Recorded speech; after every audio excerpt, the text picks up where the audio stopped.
no feeling more intense than starting over. If you deleted your homework the day before it was due, as I have, or if you left your wallet at home, you have to go back after spending an hour in the commute. If you won some money at the casino and then put all your winnings on red but it came up black. If you got your best shirt dry cleaned before a wedding and then immediately dropped food on it. If you won an argument with a friend and then later discovered that they just returned to their original view.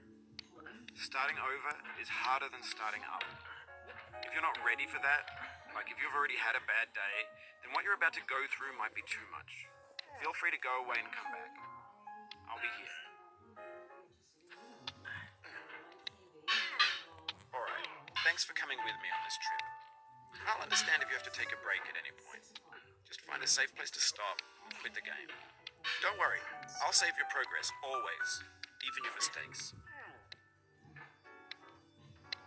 This game is a homage to a free game that came out in 2002, titled Sexy Hiking.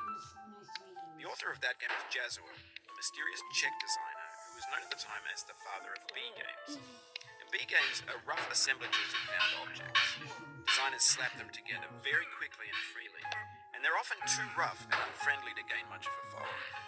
They're built more for the joy of building them than as polished products. In a certain way, Sexy Hiking is the perfect embodiment of a B game. It's built almost entirely out of found and recycled parts, and it's one of the most unusual and unfriendly games of its time.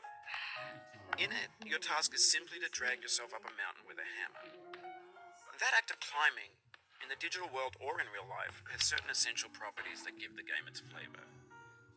No amount of forward progress is guaranteed. Some cliffs are too sheer or too slippery. And the player is constantly, unremittingly in danger of falling and losing everything. Anyway, when you start Sexy Hiking, you're standing next to this dead tree that blocks the way to the entire rest of the game. It might take you an hour to get over that tree. A lot of people never got past it. You prod and you poke at it, exploring the limits of your reach and your strength, trying to find a way up and over. And there's a sense of truth in that lack of compromise. Most obstacles in video game worlds are fake. You can be completely confident in your ability to get through them once you have the correct method or the correct equipment or just by spending enough time. In that sense, every pixelated obstacle in Sexy Hiking is real. The obstacles in Sexy Hiking are unyielding, and that makes the game uniquely frustrating. But I'm not sure Jazuo intended to make a frustrating game. The frustration is just essential to the act of climbing, and it's authentic to the process of building a game about climbing. A funny thing happened to me as I was building this mountain. I'd have an idea for a new obstacle, and I'd build it, test it, and it would usually turn out to be unreasonably hard. But I couldn't bring myself to make it easier. It already felt like my inability to get past the new obstacle was my fault as a player rather than as a builder. Imaginary mountains build themselves from our efforts to climb them, and it's our repeated attempts to reach the summit that turns those mountains into something real. When you're building a video game world, you're building with ideas, and that can be like working with quickset cement. You mold your ideas into a certain shape that can be played with, and in the process of playing with them, they begin to harden and set until they're immutable, like rock. And at that point, you can't change the world. Not without breaking it into pieces and starting fresh with new ideas. For years now, people have been predicting that games would soon be made out of prefabricated objects, bought in a store and assembled into a world. And for the most part, that hasn't happened, because the objects in the stores are trash. I don't mean they look bad or that they're badly made, although a lot of them are.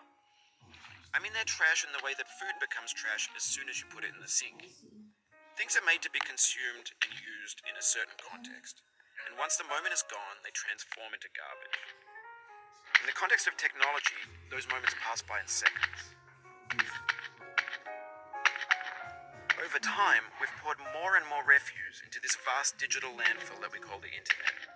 It now vastly outnumbers and outweighs the things that are fresh and untainted and unused. When everything around us is cultural trash, trash becomes the new medium. The lingua franca of the digital age. You can build culture out of trash, but only trash culture. B games, B movies, B music, B philosophy.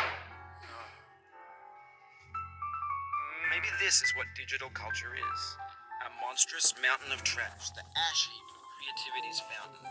A landfill with everything we ever thought of in it. Grand, infinite, and unsorted. There's 3D models at breakfast. Gen X's fanfic novels. Scan magazines, green screen Shia LaBeouf, banned stuff scenes on Live Leak. Facebook's got lifelike bots with unbranded adverts and candid shots of Kanye and Taylor Swift mashups. Car crash epic failed GIFs, Russian dashcam vids, discussions of McRibs, discarded, forgotten, unrecycled, muddled, rotten.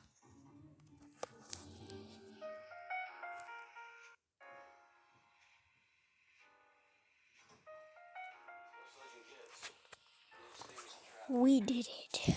Yes.